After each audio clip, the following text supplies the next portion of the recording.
things that you've done to start climbing up that ladder. Sure. Anything else you want to add to that? Okay. So, you're talking about your growth today. Look, do you want to add to that? I would add a lot of things, but yes. Well, we then can. please do. Add something. There's not enough time. There's just not enough time, yeah. Okay. Time blocking was one of them, but okay, go ahead. All right. All right. So, when you first got into the business, what did you do to gain business, and how is that different from now? Or is it the same? Oh, it's way Laura. different for me. Go ahead, Laura. When I first got into the business, you know, when you get your license, nobody really teaches you. You don't learn how to do a contract. You don't learn how to lead generate or anything like that. You're just kind of left into this abyss. And so I think I worked for a large company. I didn't work for Remax.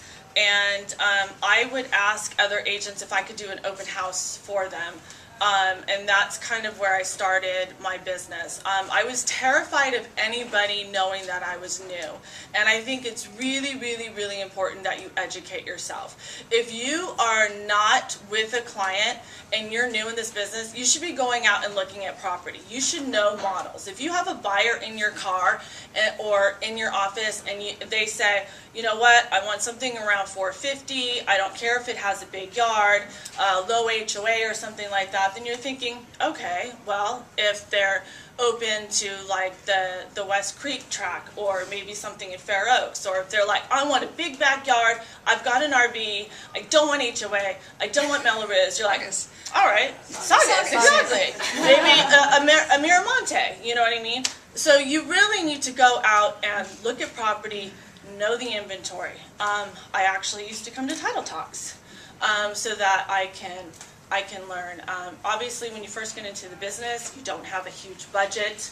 I did put money aside for a little bit of advertising and promotion.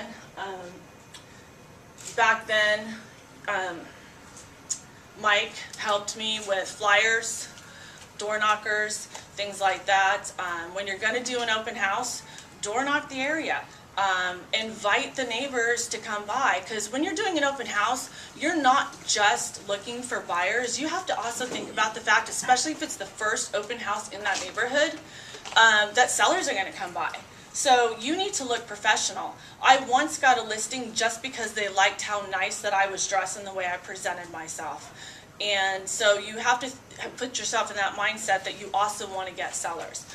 My first listing that I got in the business, I actually got 6 deals off of that, and I just worked, you know, my way up. I mean, now I'm not doing as many open houses. Now I'm at a level where I am, you know, can afford to advertise and work my database and things like that. So I'm not having to get out as much in the field. Which is awesome. Sam?